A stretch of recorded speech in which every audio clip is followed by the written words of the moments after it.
Oh, Captain Marvel, speak my name. Shazam.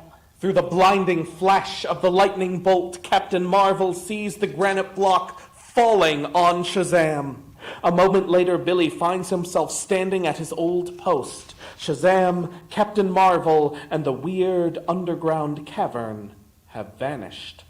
Gee, it all seems like a dream. Next morning, sensational news almost makes Billy forget his night's adventure. Extra, extra! Read all about it. Maniac scientist threatens U.S. radio system. Demands $50 million. Billy hears a strange statement. Give me a paper, kid. I want to read about the boss. I wonder what he meant. Gee, maybe the boss is the phantom scientist.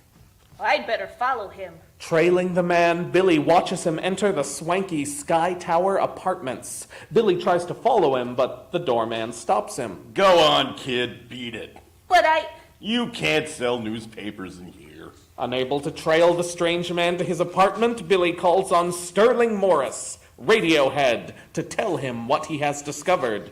I've got to see Mr. Morris. It's important. You can't see him. Get out or I'll throw you out. Before the receptionist can stop him, Billy runs into President Morris's office. Hey, you, stop!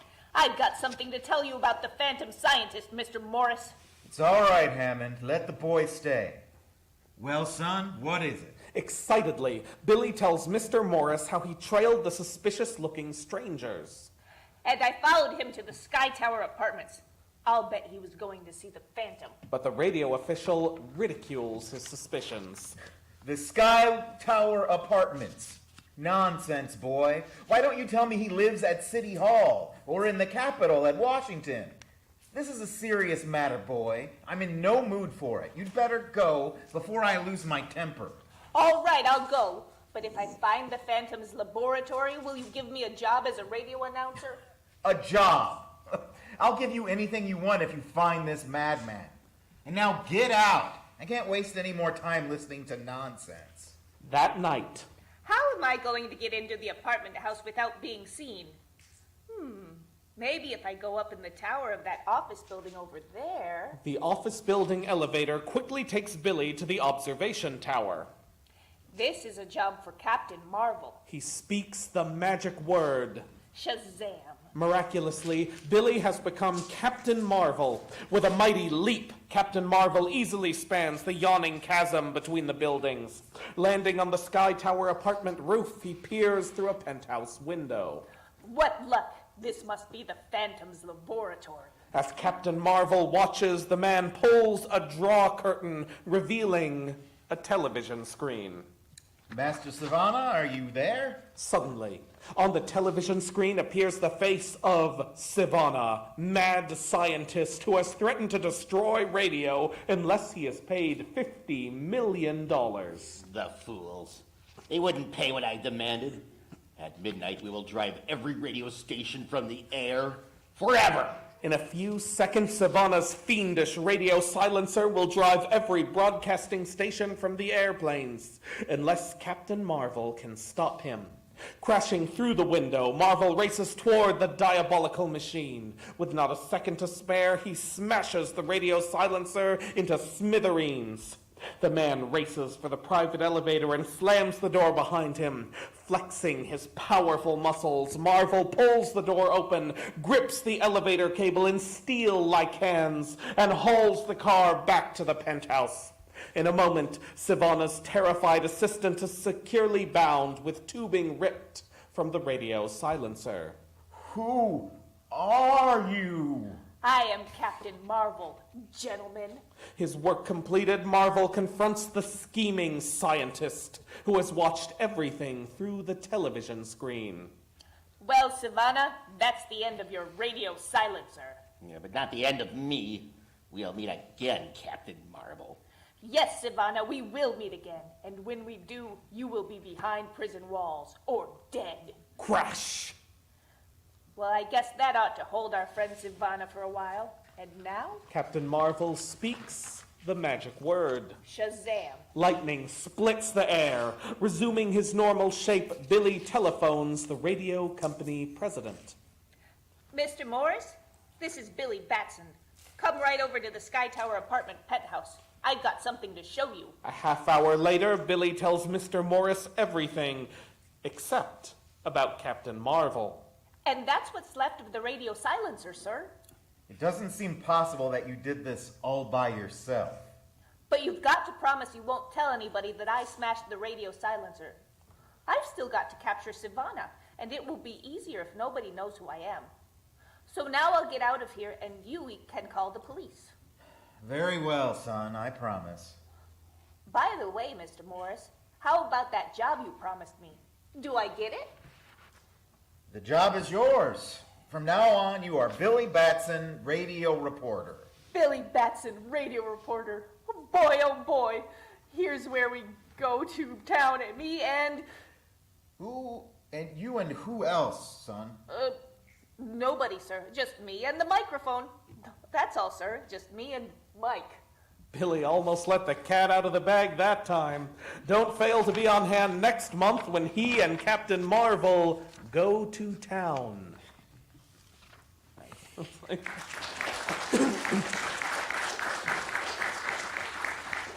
All right, that's Captain Marvel. Let's rattle on to our next hero. Beginning the tale of a phantom of the night, who from time immemorial has fought the cause of justice against the forces of evil. He fights the evil of the present with the weapons of the past. I think a trip around the block will do me good after that dream or recollection of mine. Suddenly, people rush from a subway exit. The rails, they're turning blue. The train's on fire. What's this? Rails turning blue? What can cause that? Oh, Pardon me. You are Shiera. Shiera. How did you know that? Never mind now. Look, the rails, they're being flooded by millions of volts of electricity. The poor people on the trains, burned to cinders. 88 Rimble Road. And hurry. I'm taking you to my home, Shiera. I've got a story to tell you. In the weapon-lined library of Carter Hall, wealthy collector of weapons and research scientist, he tells his story. Another prize for my collection, from Jim Rock in Egypt. A glass knife to offer ancient sacrifices. The knife is glowing. It's making me dizzy. I seem to be falling asleep. As though hypnotized by the knife, Carter had lunged to the floor. So sleepy. Sleepy. And sleeping, a strange, weird dream had unfolded. Enough, Kolar. Perhaps he will speak now. No, never. You fool, you could be free if you would but tell me what I want to know. I'll never tell you of Shiera, betrayed by the hawk god Anubis. I love her, and I hate your evil ways. I shall yet win. Not yet will you defeat Prince Khufu. I'll return and kill false priest, and when I do, your death shall not be pleasant. And so, Carter Hall, Prince Khufu, rushes to his loved one. Hall drives a fast-moving chariot through the spaces of the desert. His whiplash snakes out over the horses' heads. Faster! Faster! Hath-Set must not arrive before me. Shiera, thank the gods, Shiera, you are safe. But even now Hath-Set strikes. Look, my beloved. Blackness at noon of day. More of Hath-Set's ancient magic. It is thus the hawk god strikes, Khufu. The false priest soldiers followed me. At least that is no magic. Men I can fight. And the blade of Khufu flashes death once more. But the odds are too great. Khufu tires. You friends, my strength ebbs. Yet Shiera shall die with me in my arms. An arrow speeds true to its mark. Hath-Set wins. Back along the weary miles to Abydos and the temple of Anubis. My victims, you would have stopped me from becoming master of the globe. Only we have that power, Hath-Set. I know the older sciences as well as you. Then die, Khufu, and after you, Shiera. The dying prophecy. I die, but I shall live again, as shall you, Hathset, and then I shall be the victor. Back in the 20th century again, Garter Hall awoke from his dream. The knife that killed me was Khufu. Then does not Hathset live again? And perhaps Shaira too. We have been reincarnated. Into your box you go, my beauty. You killed me once. I don't want you to again. This time, I shall be prepared. Several hours later, And that's how I got the knife. And the tale of the priest, and you and me. I've had those dreams too, only I thought them nightmares. Rest here, Shaira. I'm going out for a while, and I think I know where to go. When I return, I shall take you home. Carter Hall goes to his laboratory, tunes in on his dynamo detector, and emerges shortly after from weapon room clad as a grim jest in the guise of the ancient hawk god Anubis, the Hawkman, peril of the night, whose extraordinary powers are derived from Carter Hall's discovery of the secret of the ages, the ninth metal, which defies the pull of the Earth's gravity, and the Hawkman goes forth. I must have known this night would come, and now I know where to strike. In that night of terrors, a new one is added. As high in the air, the hawk wheels in flight. Look, a hawk! A gigantic hawk! He reaches a desolate ravine beyond the city's limits and descends. Yeah, this should be the place. My instruments showed a giant dynamo was being run here. The home of Dr. Hastor, electrician extraordinary. Inside the darkened house, a great hum arises. My lightnings have swept clean the subways of the city. Soon I shall make my demands, and then... The lightnings of the heavens and their master. My own creation. With it I shall rule the world, even as did Hathset, priest of... What's that? In the queer blue light, a face appears. It's the Hawkman. It must be Anubis, hawk god of the ancients. The hawk circles to the attack. You fool, I'll blast you to eternity with 1,000,000 volts. But the hawk flies through the air unhurt. I have no vulnerable metal on me, Hastor. False one. My weapon is the wooden quarterstaff, my garb the hood of the hawk, and my cloak of the web of the ninth metal is non-conducting. It repels electricity, which is the base force of gravity. You cannot harm me. Ignoring Dr. Hastor, the hawk attacks the turbines. The quarterstaff are rough work every time.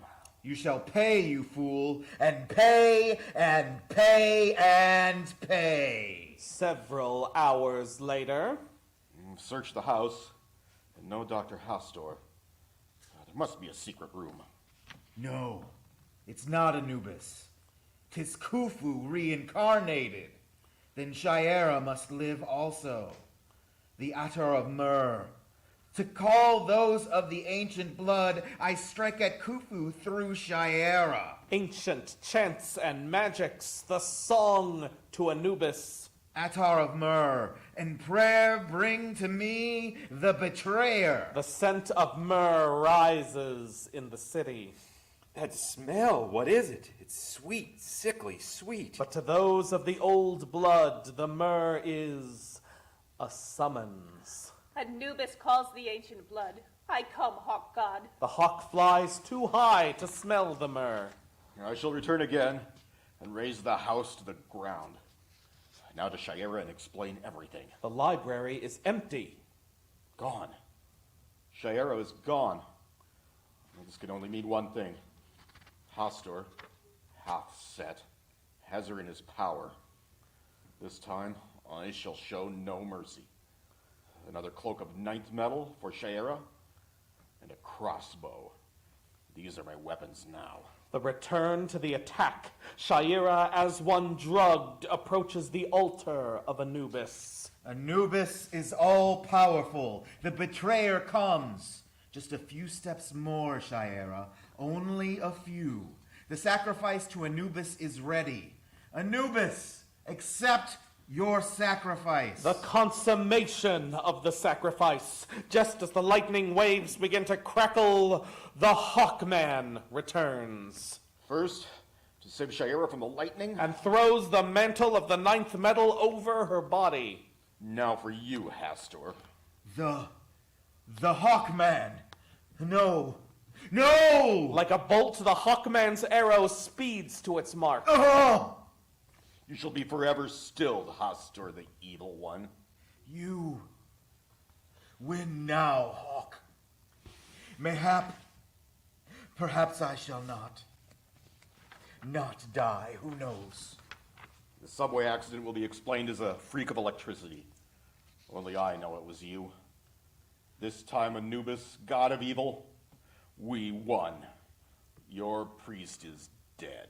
And the Hawkman brings Shaira back to his home to rest after her terrible ordeal. Not even you know of the night's doings, Shaira.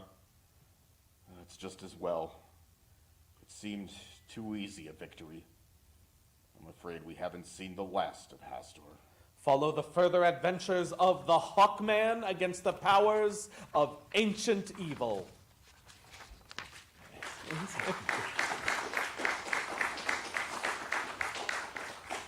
All right, 2 down, 2 to go. Let's do it. A supernatural being whose mission on Earth is to stamp out crime and to enforce justice with the aid of such weird powers as becoming invisible, walking through walls and delivering death with a glance. Early evening, within the boarding house room, Jim Corrigan, hard-boiled detective, shares with Wayne Grant, fellow detective and close friend. Love finds Jim Corrigan.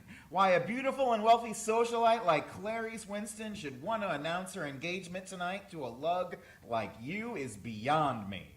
Search me. Either I'm the luckiest mug on earth or have it all over Clark Gable. Tuxedo, bow tie. It ought to be fun to see you in a year from now. It ought to be fun ducking your head in the sink, too. My land, Mr. Corrigan, stop acting like babies. There's a man to see you, a Mr. Louis Snipe. You'd better hurry downstairs before your favorite stool pigeon pulls a fade. What is it, Stooley? If you're wasting my time on a night like this, I'll... It's something big. The Westmore warehouse is going to be robbed tonight. They're going to take a fortune in furs. I'll get something for telling you this, won't I? Yeah, the tip of my foot. Remember, let me know whatever you get this kind of information. Springing promptly into action, Jim halts a passing taxi. I should be driving toward Clarice's party, but this tip is too important to pass up. Reaching the Westmore warehouse, Jim takes up a lonely vigil in an alley across the street. Minutes drag. I wonder if Louis took a whiff of dope and started hearing things. But shortly later, he is rewarded when a truck drives up to the rear of the warehouse. Men hurriedly climb out. Get Benson's men. This is luck. Cautiously, Jim sneaks up on a guard, then... Fuck! Having disposed of the guard, Jim makes his way to the top of the truck. All right, you mugs, up with your hands. The cop! One of the crooks tries to draw his gun. No, you don't. As the thieves disregard his orders and reach for their guns, he streaks down into their midst. I guess you don't think I mean business. Convinced? Trying to ruin my tuxedo, eh? I'll stand for anything but that. Meanwhile, at her party, Clarice frets. I wonder what's keeping Jim. I love him, and nothing can alter that. But if he doesn't show up soon, I'm going to lose my temper. Her patience exhausted, Clarice telephones Wayne. What in the world is keeping Jim? He hasn't arrived yet, Clarice? That's odd. He left some time ago. Next, Clarice telephones police headquarters. And frankly, I'm worried. Can't you give me a clue to Jim's whereabouts? Jim Corrigan? He's just tangled with subdued a gang of crooks single-handed. What a man! You'll find him at the Lakeside Hospital receiving repairs, Miss Winston.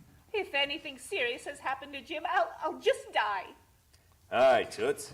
How'd you find me? Gosh, you'd make a pretty good detective yourself. Don't toots me, Jim Corrigan. If I wasn't a lady, I'd be inclined to knock your ear off. Now calm yourself, dear. I can explain everything. You'd better. Later, as they emerge from the hospital and enter Clarice's roadster, Clarice and Jim are unaware that hate-filled eyes regard them from a sedan parked across the street. There's Corrigan, Gat, shall I? Not yet. Jim Corrigan stuck his nose into my affairs once too often, and I'm going to attend to this proper. As Jim drives off in Clarice's car, he is completely unaware that they are being trailed by the gangster's auto. Aw, come on, sugar. Relax. Don't be a sorehead. I've got a right to be angry if I want to. Jim wheels the car into a deserted side road, halts. Why did you stop? Because it's high time I told you a thing or two. Why a real lady like you should be interested in a mug like me is beyond me. But one thing is certain. There's going to be one boss in our family, and that's me. Jim Corrigan, you're a tyrant, a bully, and a conceited fool. But I love you. Just as long as you love me. Sorry to break up such a touching love scene, but raise 'em, no tricks. Get Benson. Into the car, both of you. A false move from either of you, and the girl gets the first bullet. I guess it's unnecessary to remind you, Benson, that I think you're a rat. I never did like you, Gat, and right now I've an impulse to cave in your face with my fists. Talk fast, copper. You may not have much longer to talk in this world. Later, the sedan drives within a small warehouse on the waterfront. Take the dame into the next room. Come on, you. Let me go. Take your hands off. Ugh! Yeah, that'll hold you. After Clarice has been removed from the room, Into the barrel with them. Now for the cement. I'll get it, Gat. cement and water are poured into the barrel, completely covering Jim. Get some more men and roll this thing into the wharf. Heave it. Here she goes. Gosh, what a way to die. That's what happens to coppers who think they can outsmart Gat Benson. Down. Down hurtles the barrel like a plummet until it strikes bottom and settles placidly upon its side. Where am I? Ahead, a patch of light. Up toward the streaming light ahead streaks Jim's figure at infinite speed. As he nears the light, his speed slows What has happened to me? until he stops completely, remaining suspended before it. Only one thing can explain this experience. I'm dead. But for some reason, I'm not passing through the gates of eternity. Why? Listen, Jim Corrigan, and you will learn. Your mission on Earth is unfinished. You shall remain earthbound, battling crime on your world with supernatural powers until all vestiges of it are gone. But I don't want to return to Earth. I want eternal peace. But his protests are unanswered. Down streaks Jim to a sharp concussion, hurtling scars, then an enfolding darkness. Abruptly, I'm seated at the bottom of the river, and yet I don't drown. A hand protruding from the cement. Good Lord, I must be looking down at my own body. Gat Benson and his men did this to me. They'll pay for it, and heavily. And there's no time like the present to do it. up hurtles Jim, up to the water's surface, and still up, into the air, to remain suspended a few feet above the river, defying gravity. Good grief. I had merely to mentally will this, and it happened. I can scarcely believe this. But there below me is my shadow. The shadow. It's gone. But then, as Jim wills it, the shadow reappears. It's back. There's no doubt about it. I can make myself invisible at will. Suddenly, A scream. It's Clarice, in the hands of those deadly killers. onto the wharf catapults Jim's streaking figure, then walks directly through the warehouse's wall and out of view. What'll we do with the dame? Kill her. She knows too much. Don't worry, honey. It'll be over in a minute. No, don't. She's fainted. Stop stalling. Go ahead. Shoot. I ain't never croaked a dame. This ought to be funny. Suddenly, the gangster stops in his tracks, Holy cats, it's... drawn by a terrible, hypnotic fascination. The gangster peers deep into Jim's dark eyes and glimpses death. It's him. Come back from the dead. Jim Corrigan. Jim fades into nothingness. He was looking in that direction, but there's nothing there. He must have been out of his mind. Well, I'll be. He's fainted. It's worse than that. He's dead. I don't get it. He screeches something about Corrigan being alive again, and then he dies. You don't suppose that Corrigan escaped, do you, Gat? We saw the dick die with our own eyes. Pick up the gun, Ricky, and finish the job. Me? Touch that gun after what happened to him? Nothing doing, boss. Either you shoot the girl, or I shoot you. I'll do it since you put it like that. But as Ricky advances, Stand back. Oh, What is it? It's Jim Corrigan. But it can't be. He's down at the bottom of the river. This must be his ghost. ghost nothing, but he soon will be when I get finished with him. That'll finish you. bang, bang, bang, bang, bang. The bullets, they passed right through him. If you've any more bullets to waste, go right ahead. Ricky launches himself upon Jim, but as he touches Corrigan's figure, Yee!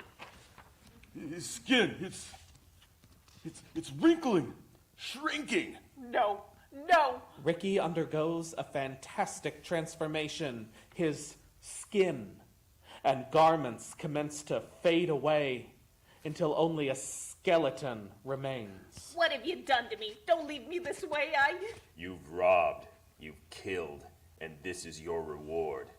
Now, die. This can't be true. It must be a nightmare. But nightmare or no nightmare, I'm clearing out of here. Duplicates of Jim's figure materialize at all the exits. Huh? Not thinking of leaving, are you? Let me out of here. You're not leaving yet. Out of my way, or... May I remind you that I need but touch you, and you suffer the same fate Ricky did? The duplicates of Jim's figure commence closing in on the gangster in an ever-tightening circle. Back, you hear me?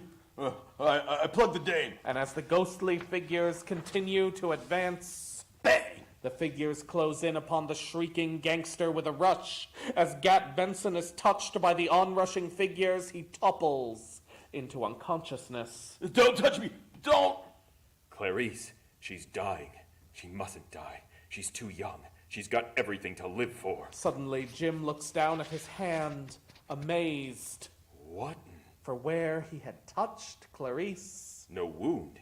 As soon as I touched it, it healed instantly. She's coming to, but she must not know what has happened to me. Jim? Yes, it's me, Clarice, but don't excite yourself. Then it's not true what they said. You're not dead. Oh, I'm so glad. Clarice does not realize the pain her words are causing Jim. How can I tell her she's wrong, that she holds a ghost in her arms? She must never know. Those gangsters, you overcame them. Single-handed? Oh, I've had stiffer odds in my day. But how did you turn the tables on them? Hello, Jim Corrigan speaking? Send the wagon to the Westmore warehouse. I've some customers for you. You took care of these men all by yourself? Take them to lockup. I'll prefer charges later. What's wrong with these guys? They won't come to. Jim concentrates and They've revived. But look at them. They've lost their senses. They've lost their minds because of their horrible experience. How terrible. Let's get out of here. Step on it. We've got to get back to the party before the guests leave. Sorry, Clarice, but I won't join you at the party. What? But we're to have our engagement announced there. That's another thing I'm sorry about. The engagement is off. But Jim, why? Isn't it obvious? I simply have ceased to care. Surely you're joking. I'm deadly serious. But Jim, we mean so much to each other, you and I. Please, Clarice, you're making this difficult for me. You can't discard our love like an old sock. I can't keep this up any longer. I still love her. at that moment, Jim idly notes that though it is a cool evening, That's odd. I leave no moisture on the window. Good Lord, I don't breathe. the startling reminder of his ghostly existence strengthens Jim's resolution.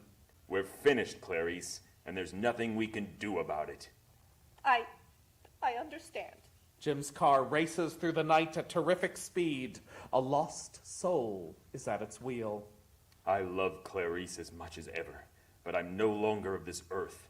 I have no right to marry a human being. There must be a clean break. As Jim enters his room, Say, what's the idea of packing? I'm moving into a room of my own. Don't do it, Jim. We've been together so long. My mind is made up. within his new room, Jim busies himself constructing a strange costume. When completed, he dons it. I'll continue to be Jim Corrigan, detective. But when I battle crime as the Spectre, I'll cloak my identity in this costume. A lone figure, tortured by conflicting thoughts, stares up at a full moon. If only I could forget this grim mission, achieve eternal rest. But when he thinks of the injustices of crime, No, the world needs me. I shall not be satisfied until criminal activities upon this earth are a thing of the past. don't miss the further adventures of this new, astounding character in the next and every issue of More Fun Comics.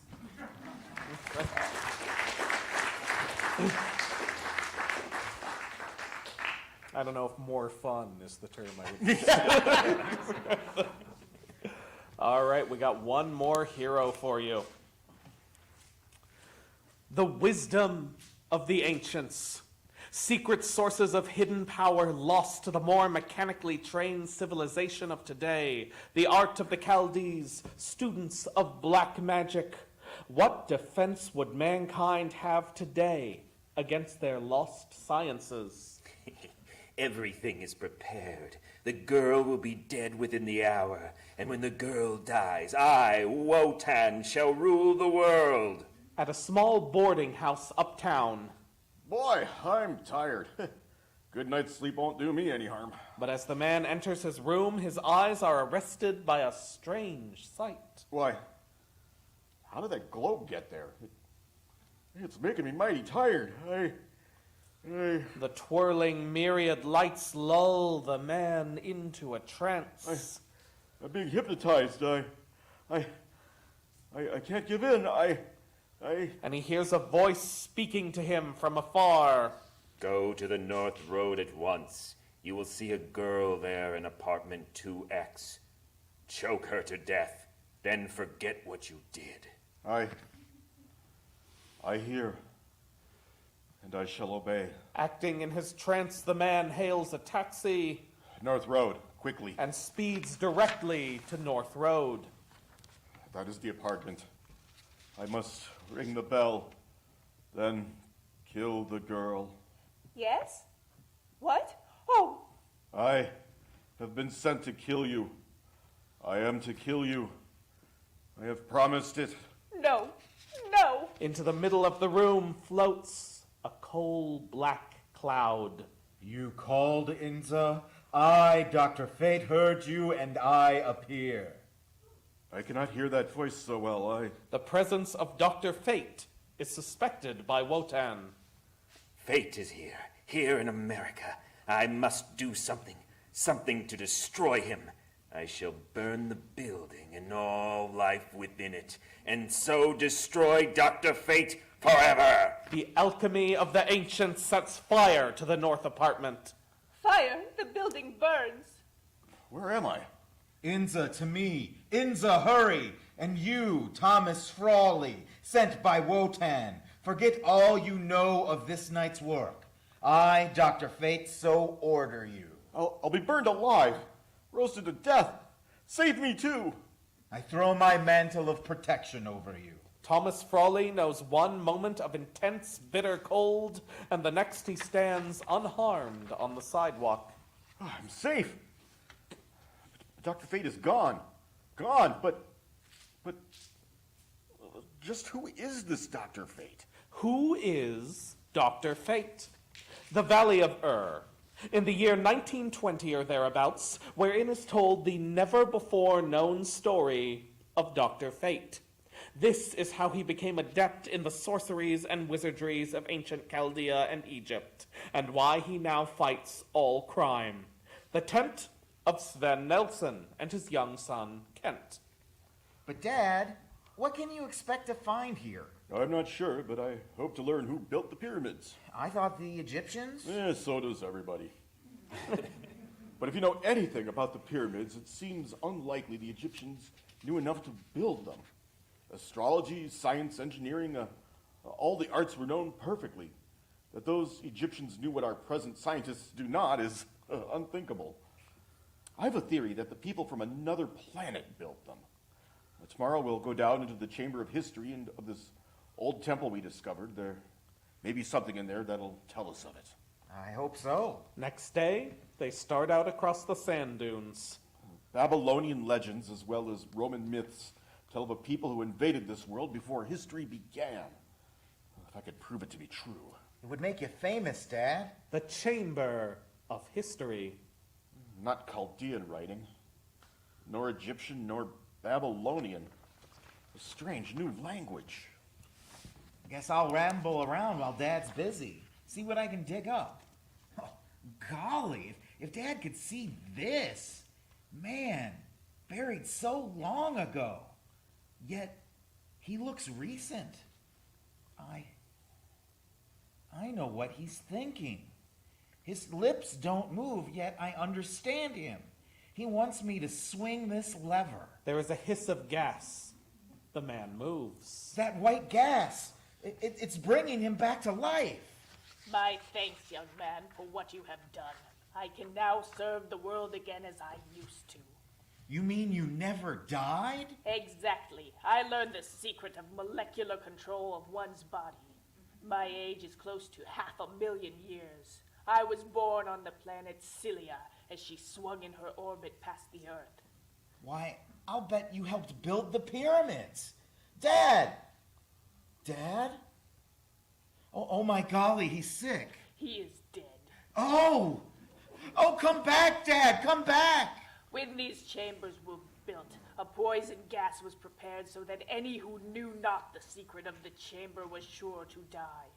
I will try to repay you for your loss by teaching you the secrets of the universe. I don't care about that. All I want is my dad. But as the years pass, Kent learns to love his teacher as his own father. Far out in those vast reaches of space is my mother planet. Someday I shall return to it. Could I come with you, Nabu the Wise? Yours is the mission to bring good to those of Earth who use the ancient magics to do evil. For that purpose I have taught you what I know. I have been a good pupil. Look, I possess the powers of levitation to make my body rise off the earth. Inanimate objects obey my thought. These shall be your garments, Kent Nelson. From this day you shall be Dr. Fate. Thus was born the greatest of all masters of the supernatural. He met Inza, his companion in Alexandria, when returning to America from the Valley of Ur. With her, he roams the world, overcoming those men who practice sorcery as Dr. Fate. Student of ancient mysteries that were partially destroyed when Caesar burned Alexandria's library, delver into the unknown science of the occult and the word, alchemist and physicist extraordinary, Dr. Fate has learned the ultimate secret of the universe, the true conversion of energy into matter and matter into energy. Some of this Dr. Fate is explaining to Inza even now.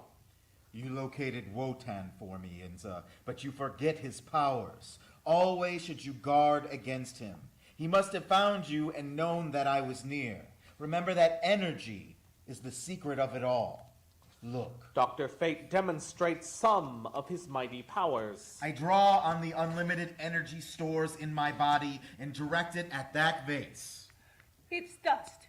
You turned the vase into dust. I merely release the energy atoms comprising the vase, changing them into atoms of dust. As easily could I destroy a human body, a train, an entire building. Come, we must pay a visit to Wotan. He will be engaged in some interesting deviltry by this time, and we must stop it. In another moment, your energy atoms will merge into ether, and you can travel as I do, as wind itself. Sometimes, Dr. Fate, you frighten me. You are so awesome. The wind whistles slightly shriller, somewhat colder. Dr. Fate is passing by. Wotan studies an ancient tome on black magic. I must find a way to overpower Dr. Fate. What's that? Dr. Fate appears before Wotan. I am here, Wotan. You tried to kill Inza and failed. Fate, you die now. After that, A huge panel in the wall behind Dr. Fate and Inza opens. Dr. Fate suddenly senses... Look out, Inza! You chose a very elementary means of killing me, Wotan. Help! With a great effort, Dr. Fate transfers the tremendous energy of his body to Inza, I gave you my strength, Inza. thus enabling her to overpower the monster. Wotan, realizing that Dr. Fate is in a weakened condition, takes advantage of the situation.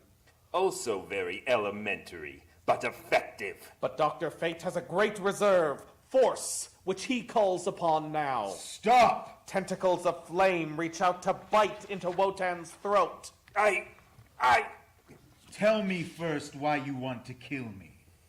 too have studied the mysteries of the past, Fate. You are the only man I acknowledge as my equal, even perhaps my superior. If you die, the clumsy, ignorant moderns would be my slaves. Wotan hurls his own energy force at Inza. I too know the secret of eternal energy, Dr. Fate. If you would not lose Inza the Beautiful, listen to me. You have me checkmated. Your source of energy and mine are the same.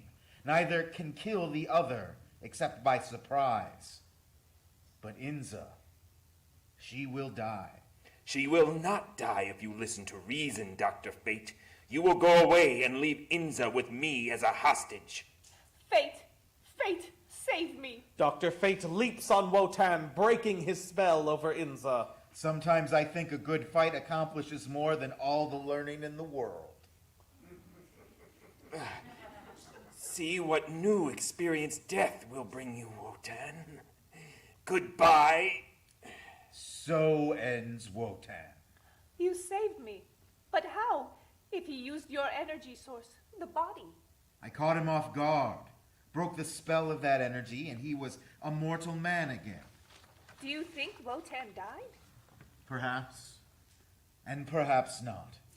I'm going now to find out. Are you willing to face those gods of Eld, the fiery ball, cruel Moloch, to save the world from Wotan? With you, I dare anything, Dr. Fate. Like a black cloud, Fate passes from the world of men. Looks like rain. A terrific storm is blowing up. No, look, it's blowing over. It's gone. What could it have been? A smudge from a steel factory chimney? I wonder where it's bound for. Dr. Fate is bound for the region of the Styx. We stand among the dead, and here comes the boatman of the Styx. You too are living people. Only the dead may enter here. I am fate. I go where I will. Open your boat to me. Let me too come, or I cremate you and your crew. Enter the boat, Dr. Fate. Who can go anywhere he will. Off to the regions of the dead. Come, Inza. The wanderers stand before the gate of iron. This is the first of 7 gates to the regions of dead souls. I know. They are iron, copper, silver, gold, the unknown gray metal, alabaster. The 7th gate, the Emerald Portal. This is the gate of purest emerald. Beyond it, we meet the gods of old. I'm frightened, Dr. Fate. This is the stair of judgment. At the top is wisdom, who rules the world. Do we go up that staircase? Onward and onward into the blinding light, in search for evil Wotan in the dead world. Whence come ye? What seek ye? We search for the soul of dead man. Have you seen it, ruler of the dead? You speak of Wotan. He is not here, but I shall show you him. Look. We hear. We look. Wisdom enables Dr. Fate to see Wotan. Wotan. Alive. Dr. Fate hurries away to find Wotan. The fate of the world depends on you who are called Fate. Wotan must be stopped. Back on the rocky path they came go Fate and Inza. Faster. Faster. The upper world again. How warm and jolly after those cold underworld regions. I don't know where we are, but we were dropped here for a reason. The ground, shaking, earthquake, oh! No, this is no earthquake. This is Wotan's doing. Wotan has stumbled on some vast secret of nature. How to increase the electric and magnetic flow between the poles. I'll bathe the ground with energy. What does it mean about the poles? Wotan, by increasing the electrical flow, can explode the earth just as an extra load on an electric wire blows a fuse. That madman will blow the planet to smithereens. I must find a way to stop him. I shall put my experiment to the test before I actually blow up the world. These rods represent the poles of the earth. I shall increase the current along their arcs tremendously. When I pull this lever, this globe will explode under too much pressure. The demented scientist intends to blow up the earth, even as he did that globe. Thus ends the earth. Meanwhile, Dr. Fate searches even the mountain peaks for Wotan. I must commune with the elder intellects to learn where Wotan is. In a secluded house, Wotan prepares for his great experiment. I shall be revenged on Dr. Fate. I shall increase the magnetic force between the poles, and the entire earth shall blow up under the strain. Thus Dr. Fate shall die, and the world shall be no more, destroyed by me, Wotan the Wonderful. Fate takes to the air in his search. Look there, that house, the green light coming from it. Wotan's home. I'll blast his house from over his head, then come to grips with him at last. What? My house? It's Dr. Fate. It is I, Wotan. I come to demand a last accounting from you. No, you can't stop me now. The mad genius Wotan is about to blow up the world. For years you stopped me in my pursuits of evil, always balking me. Now I win and destroy the world and you. No. Wotan pulls the lever. I win. The earth blows up. Nothing happened. Maybe we're dead. Nothing happened, Wotan, because I bathed your machinery with energy from my body while you were raving about your vengeance. You tried an experiment this afternoon on a bit of ground where Inza and I stood. I, too, experimented with my source of power and found I could control yours. I've wanted to manhandle you for a long time. Suck! This is for the world you would have tossed into space to satisfy your vanity. I must chain Wotan to the earth as Prometheus was chained to a rock. Wotan, in a magical trance, is encased for eternity in an air bubble, and hidden beneath the earth he would have destroyed. Smell that air. How good it is. And Wotan would have destroyed all this beauty, just to gain revenge and satisfy his pride. Thus let him rest for all time to come, unable to harm a fly. Don't miss the further adventures of Dr. Fate in next month's Fun Comics.